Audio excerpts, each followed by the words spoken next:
Welcome to the Turd Nerds podcast. You are tuning in to the Functional Gastroenterology podcast with hosts Dr. Alana Gurvich, Dr. Ami Kapadia, and Dr. Rebecca Sand. Let us tell you quickly who we are.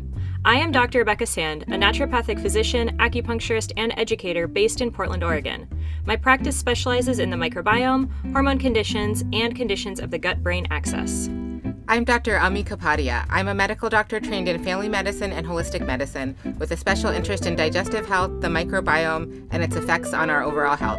And I am Dr. Alana Gurvich, a naturopathic physician and acupuncturist who is board certified in naturopathic gastroenterology. I specialize in inflammatory bowel disease, irritable bowel syndrome, and other functional GI disorders. Okay, let's take the plunge into today's episode. The following discussion is for educational purposes only and not intended to diagnose or treat any diseases or conditions. Please consult your doctor before incorporating any of this information into your care. The information presented on this podcast is not medical advice. All right, welcome back, everyone. So we've got another exciting episode today, more on constipation with Dr. Sand. We're going to be talking about two other subtypes. In our initial series a couple weeks ago, we talked about chronic idiopathic constipation and IBS-related constipation. Today, we're going to dive into atonic constipation and drug-induced constipation. I would like to propose that we rename this podcast from the very aptly named Turd Nerds to Constipation. No. Turdless Nerds. Turdless Nerds. That's better. That also.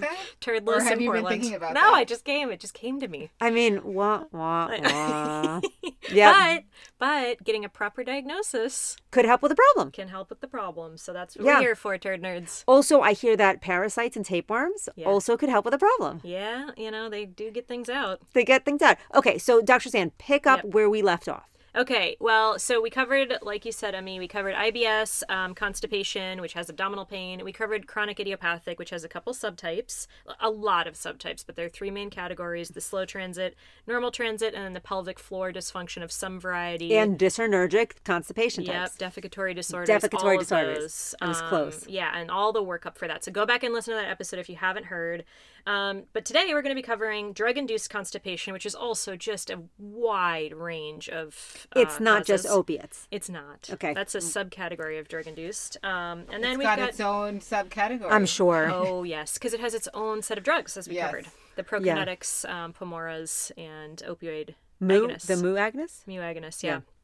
And kappa and delta. Yeah. I Great remember. episode on the prokinetics if you want to go hear about how to treat I that. did get some feedback from Dr. Joshua Goldenberg, who, I don't know if you guys know, he has a podcast called Dr. Journal Club. Excellent. Which I am personally loving. Yep. He was like, yeah, I'm on the prucalopride train. Good. So, yeah. Yep. Oh. And we're also going to be covering atonic constipation, which has some synonyms that I find unfortunately very funny, but we'll get through those here in a minute. Let's start with drug-induced constipation. So I have a list that spans 2 pages of different types of drugs that we need to look out for causing constipation. Can I take some guesses? Yep. Okay, so... Or even drug classes. Yeah, I'm going to go channel class. blockers. Great. Yes. Nice. So Wanna get opiates, that but that in one's... first. How about Nice. anticholinergics? Yep. I got it. Antihistamines. Yep. There's many more. Diuretics. Diuretics, of course, that makes perfect sense. I actually didn't make that connection fully with diuretics. I mean, it makes sense, but I don't think of it as typically like we used to learn, like you give someone an opiate, you give them a constipation medicine. Yeah. You don't do that with diuretics. One of my girlfriends was getting her tonsils out as an adult, which sucked. And the ENT was basically like, oh, she's going to be taking this liquid opiate. And he was like, I was like, oh, so does she now need a stool softener? Because, all I think about is pooping or lack thereof. Same. And he was like, no, people seem to tolerate the liquid opiate really well. Nope.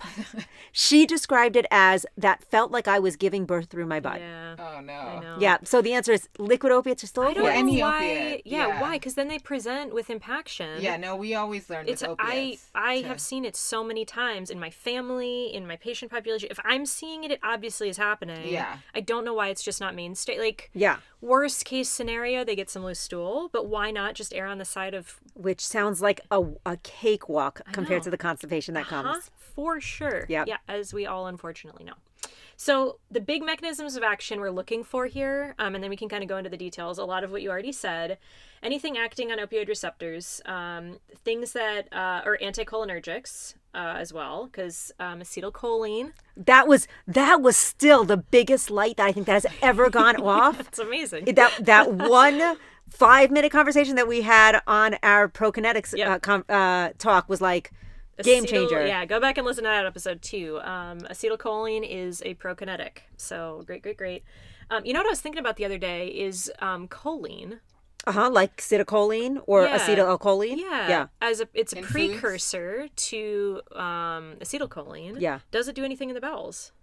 I use it for the brain, I know, I do but too. 90% of the neurotransmitters are in the GI. Yeah. I don't use have it any for experience. Pregnancy and lactation as well. Oh, it helps you lactate? It does, but it's also really important for the baby's growth. Oh, It's like the new folic acid. That's what I heard. Choline is the new folate. Yep. And most prenatals do not have enough. You heard it here. Probably not first, but maybe. Yeah. Anyway, I've been wondering about that, if it does anything on the gut. And then the third category of the big sort of ones we're looking at are anything that's going to affect electrolyte mineral balance. So that's where things like diuretics come into play. Calcium, chloride, magnesium, and are diuretics. So anything acting on that. Go ahead. Okay. So we've got our classic anticholinergics, narcotics, of course, antidepressants. Antidepressants, because that can go both ways. But things like our tricyclics are really good for IBS, specifically IBS diarrhea. Yeah. They do slow transit a little bit. So they can be really helpful if people have IBS-D, but they may hurt in IBS-C. And IBS-D with pain, which IBS has. Yeah. They could have efficacy there. They're great. Yeah. Sometimes. Yeah.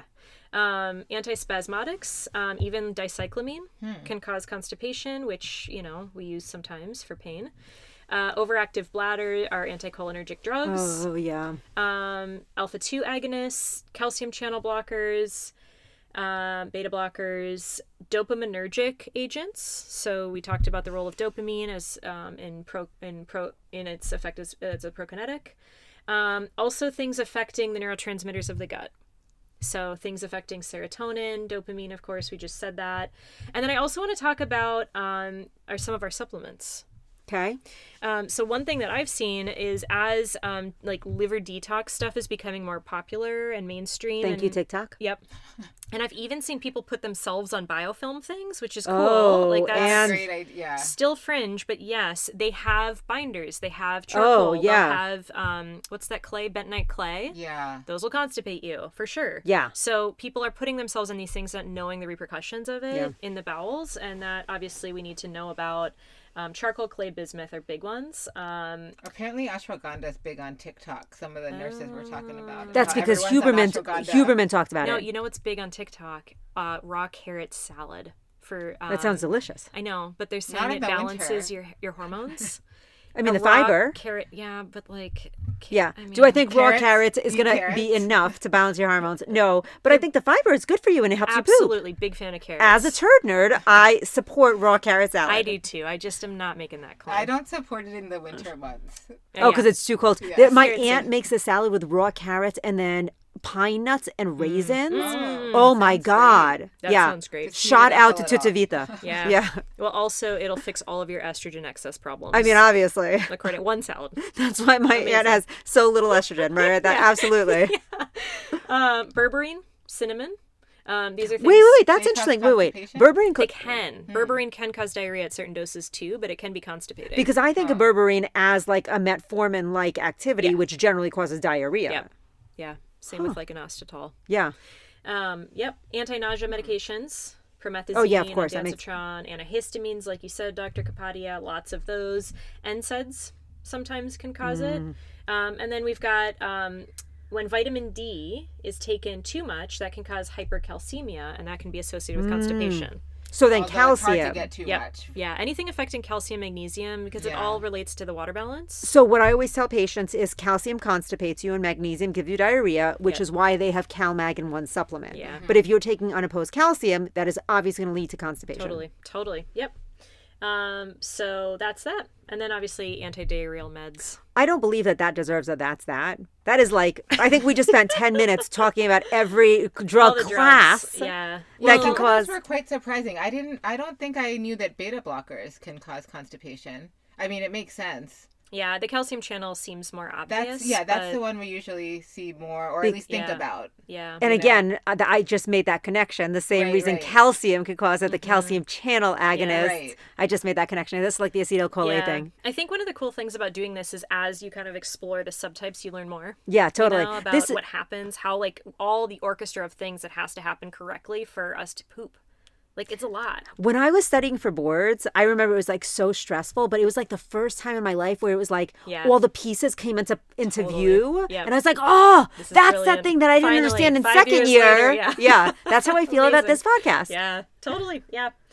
So that's the drug one, and knowing obviously if people have to be on drugs, like Right. how we support them, we want to support them if they need to be on it. Otherwise, changing up their meds to ones that are less likely. Obviously, a calcium channel blocker probably more so than a beta blocker, and you could do the tiers of that. But there are things we want to obviously do a thorough med list, Yeah. thorough supplement list, even things people put themselves on and are taking occasionally. Yep. That may correlate with their occasional constipation that they're coming in to see you for. I will also say in my experience with taking a med list, Yeah. it is very like practice tool right here, practice tip. I do that actually with a patient in the room and I ask them, Yeah. I go through the list on their new patient paperwork and I'm going to say 30% of the time, Yeah. they're leaving off tons of know. pharmaceuticals and supplements. Yep. Like on the list they give on you? the list they give me that they do at home. Maybe I know. because they're over the counter, like antihistamines and stuff. You would be surprised. Huh. And so now I no longer trust that list. I actually do it in the office with patients because I'm missing things and that helps me make crazy good connections. I know. Yeah. Yeah, I tell my patients I don't want to waste your time and money on this. I really need to understand. So go home and come back, especially if I'm just not getting the answers I need Yeah. from this. And I've had patients put themselves on all sorts of weird things. I recently got a patient who put herself on DHEA from the drugstore, which I learned from one of the courses I was teaching that DHEA you can't get over the counter in Canada. You also can't get melatonin. Wow. Yeah. Because they're hormones. Wow. Yeah, I mean, you can't get DHEA makes melatonin. sense because I see that mess people up so often, big time. But her hormone levels were just ridiculous. And I was like, what is going on here? And for months, she just didn't tell me she'd put herself on DHA. High dose, too. Interestingly, in Canada, you can get lactulose. Well, I don't know mean, why we would. I don't know just why lets you in poop. right. I don't know why in the U.S. we limit the Yeah, I know. accessibility of I know. lactulose. Yeah. To make it difficult to give Yeah. Cialis. That's, yeah. They're just making our life hard.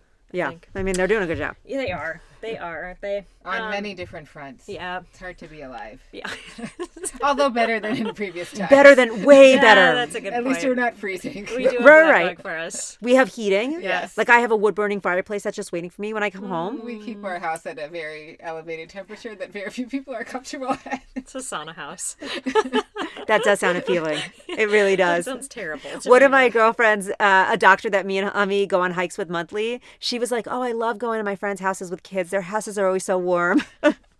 Oh, my sister's house with a kid. The kids don't get cold. I go in there with boots and a winter coat usually. That's It's the true. I never opposite. thought of that. We have a heater on Remy when she's sleeping because she Huh. gets so cold and I am Really? dying. Yeah. I thought kids Huh. were The always, temperature like, so differential. hot. Yeah, they're like 100% Yangchi. I we think know. of. I know. She's a chilly little babe. Huh. I know. But we She's have our little portable she's heaters. Oh, she's so cute. I know, and she's not like lacking in, Young. substance. Right, Yeah. right. You'd think she She's- runs hot too. She's a large Interesting. child. So, anyway, tangent. Let's get on to atonic. Okay. I am really Constipation? wondering if there is going to be in this section, since we put so many people on Senna for so long, if we have data on Senna inducing mixed. atonic. It's mixed. I Okay. would say that what I reviewed. Wait. Should we do this conversation now, or should we After? actually talk about it after we explain atopic constipation? Sure. I couldn't Yeah, wait.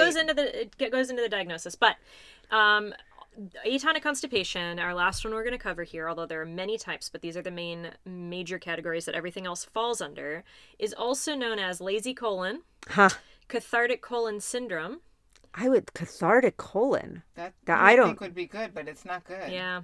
Yeah. Baggy rectum, That's not very nice. And then it's not very nice. And then I have a quote from the Journal of Eating Disorders, because that can be associated with this as well. Cathartic colon is a condition whereby the colon, or lower intestine, is converted into, and this is where it gets good, an inert tube incapable of propagating fecal matter. Oh, no. I mean, I'm going to say they're nailing it. That is exactly what happens. Exactly what it is. And how depressing. Yeah. And I have a subset of patients with this. It is very scary. Yeah, I know. It's rough. And it's happening in kids, too, who are like hospitalized and have to be given a lot of, and are sedentary. Things just pool. There isn't that movement to get, all sorts of That things. is heartbreaking. Yeah.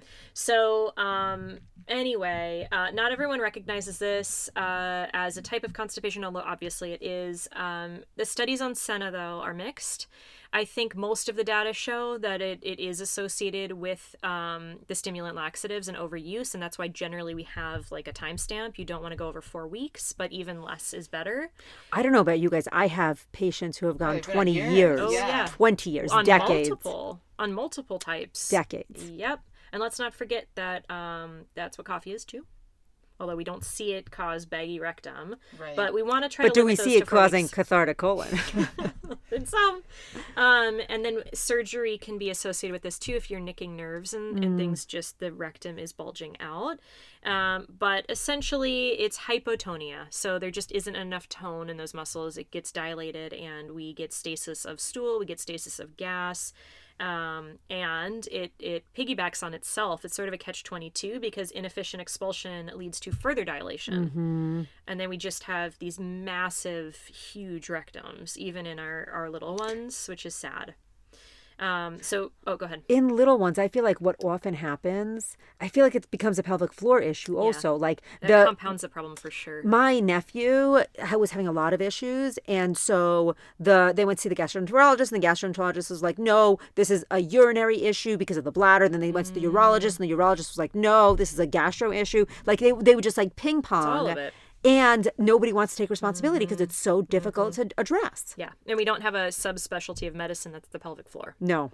Well, is atonic colon more so the rectum than the rest of the colon, or it can depend? Because you would think there's some voluntary control of the rectum, so I wonder if some of the pelvic floor rehab could help that. Like we rehab other muscular areas. I think it totally could. I mean, if it's easier to get it out, but if there's also just this massive outpouching of the colon, like the signals are going to be off to even send it through. Yeah, so it depends what part of the colon it's affecting. Yeah, because you get that signal to the brain once the colon distends, but if it's already really distended, you may not get the signal. Yeah. And then it just pools, So things that are associated with this are the melanosis coli. So that's that pigmentation from things that contain senicides, which they find in colonoscopy frequently. Yep. It itself isn't bad as far as I know. No, but it gives you a sign that they're using or overusing their laxative stimulants. Yep. Neuronal degeneration, so conditions like Parkinson's, this can be a thing, and a reason we need to have the laxatives on board for those folks. Megacolon, of course, post-surgical, and then eating disorders can cause this as well. So that's atonic, and it's a bummer. It's a real bummer. The word baggy rectum makes it sound a lot funnier than it is. Well, I think cathartic colon. I've never heard that, but now I want to call everybody with atonic bowel. Yeah, it sounds fancier. Like post-stroke too, with neurogenic bladder, and probably similar with the colon. Yeah. For some reason, like nerves or whatever, and that's why this surgery on the pelvic floor, if it nicks the nerves and we aren't getting that signal that there's distension in the colon. Yeah. So it's if we can prevent some of these prolapses, so they don't have to get surgery. Yep. So those are the two other types. Obviously, I have a list of a ton of other etiologies of constipation that don't fit neatly into these categories, and we can kind of talk about as a group some of these. But fecal withholding behaviors. This is a thing that I do feel like is on the rise with kids. Yeah, I will say kids, and I will also say people who are not comfortable using the bathroom. For whatever reason, but trans folks, people who do not have bathrooms that feel safe to them, or people who cannot poop in public. People who can't poop in public or at work or whatever. Yeah. Yep. Or in front of partners. I can. No issue. Totally. No issue. I've worked so hard to get this thing working. So I always talk to patients about this, the control. So basically the way I always describe this to patients is like, the rectum has two sphincters, the internal and the external. The job of the internal sphincter is to be like, oh, let me just feel the waters. Like, let me slip out a little bit of gas. Usually it's gas, sometimes it's stool. Yep, but let me slip out a little gas and be like, okay, is this a good time? Like, can I empty?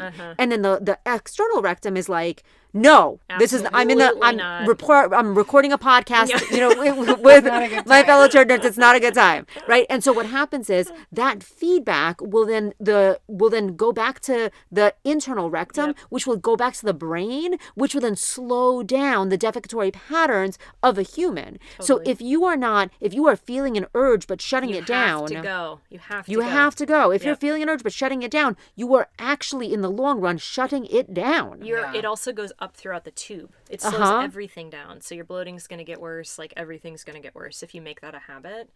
Yeah. And in this modern age, think there's no such thing as time. Time is our most expensive commodity. Yeah. And so we are saying we don't have time to poop. I promise you don't have time to be constipated. For sure. Yep. Yes. That'll take a lot. Even the doctor's visits associated with it. Yeah, exactly. Yep. Oh, yeah. Not to mention the crying at the gastroenterologist to give you the motility study. Seriously. And it's a lot of time. Swallowing the big pill and then pooping the big pill. When you get the urge, find a toilet. Yep, just do it. Do it for us, people.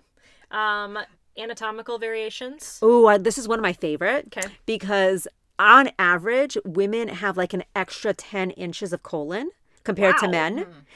But they call it... By they, I mean the medical community, they call it a redundant colon, even though it's stock average in women. It's just longer than male colons. Why? Because we're anatomically different. Because we need things to move out of the way when we're pregnant. For sure. Wow, that's wild.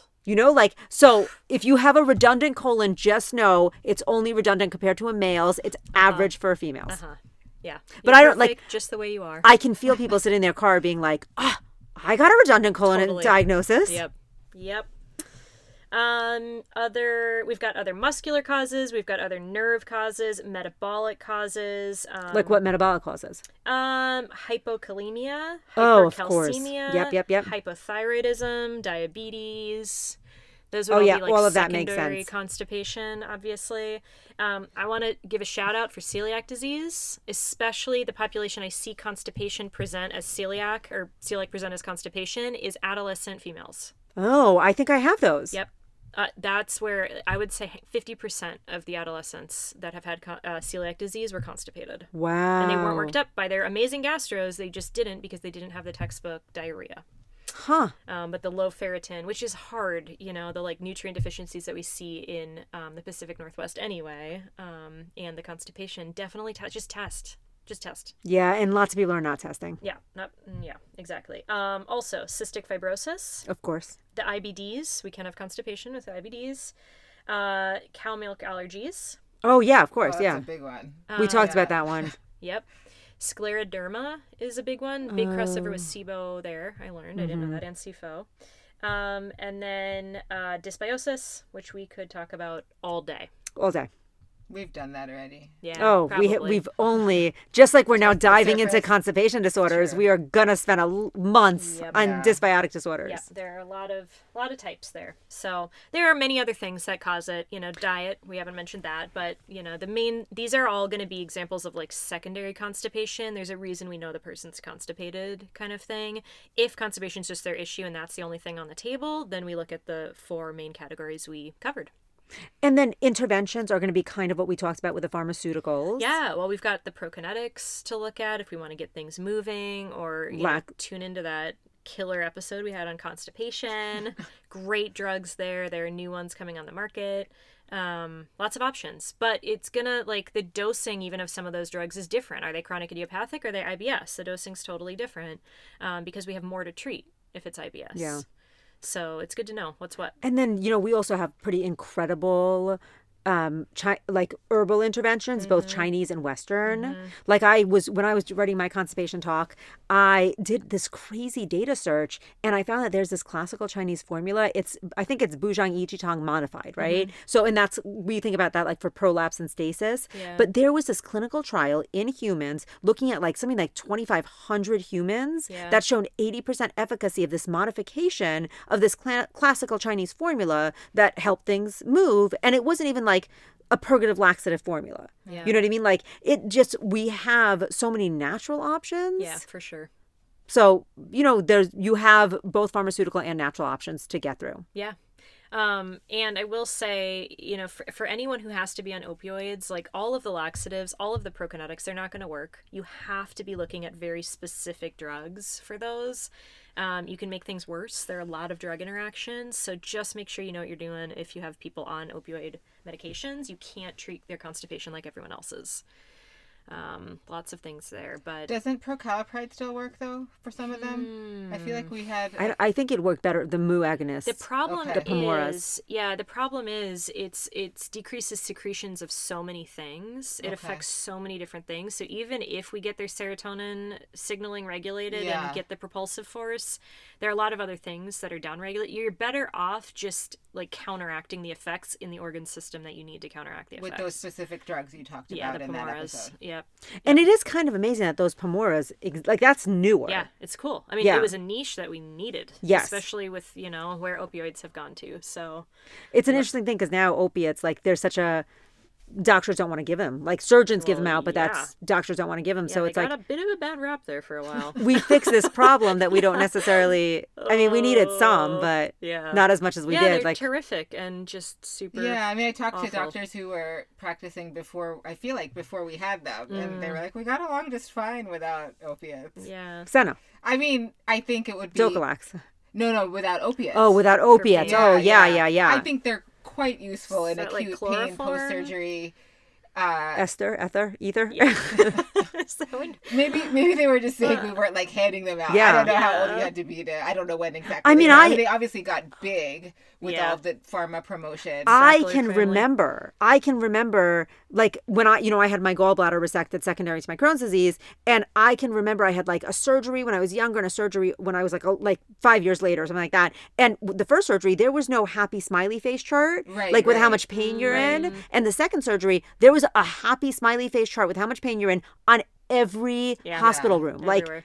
it was like you could see the marketing pipeline working. I didn't realize it at the time, but looking back, I'm like, oh yeah, that's different. Yeah. I wonder what was behind that. I can see utility in it, but they also don't believe people. They believe, pain in certain types of people, but not all types of people. Yeah. So problematic all around. I think anything else that we need to talk about with this episode before I do my recap? Do a thorough meds list and drugs list. That's my takeaway. Okay. Yeah. Do you want to recap or you want me to do it? You're better at it. Okay, so here is my recap. We just did... it takes me a while to process information. The problem is I can process it, but I can't remember it. Oh, okay. At least not as well as I used to.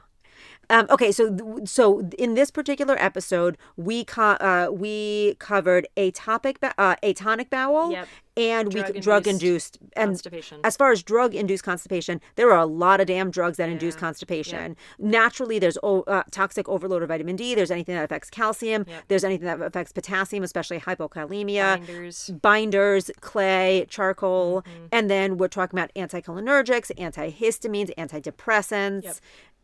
Opiates, some cardiovascular meds like calcium channel blockers and beta blockers, diuretics, antihistamines, I think I said maybe, I don't know.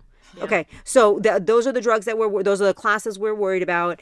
And then for atonic bowel, we're talking about basically when the bowel becomes the nerves are affected, a baggy rectum, Parkinson's, MS, surgery, post-surgical. And then potentially laxative overuse. Right. Or I know we had talked about in a previous episode, people who have been using enemas for years. Totally. As a cause. Yeah, I think that's a big one. When I gave this presentation, someone asked about, what do you think about the naturopathic coffee enemas? And I was like, ugh, we have other options. We have other options. If you're desperate, very rarely okay, but... Right, it just does not seem like a good idea. I don't think it's a good idea to do regularly. Yep. To do regularly. Yep. I think that you can get away. I don't love enemas. I don't love colonics. I mean, who really wants to do one anyway? Lots of people. People are into them. Really into them. Yeah. Yeah. Obviously not you. Yeah, I'm with you. Who would want to do that? Same. I've done it once. It was not pleasant. I remember one of our attendings talking. He was joking in residency, like it's like I remember my grandma had in the bathtub. There was like a thing. Bar with the. But it does. You get. But it was for reduced occasional use. Tone. Yeah, it was not for. I think how people are. I don't know why people got the idea that they should be doing it it's regularly. over the counter. Okay. It's over the counter. So we should make it a prescription. Yeah. I have a feeling it's going to be hard. A prescription too. Yeah. But I mean, people can get magnesium. They just don't know how to use it. That's true. That's true. That's unfortunate. We don't have more accessible tools for people. Yeah. Okay. I feel like I learned a lot. Thank you so much, Dr. Sand. Thanks, okay, everyone. Great. Thanks for joining us today. Stay tuned. We release episodes every 2 weeks. If you like this episode, please subscribe and don't forget to rate and review us to help spread the Turd Nerd word.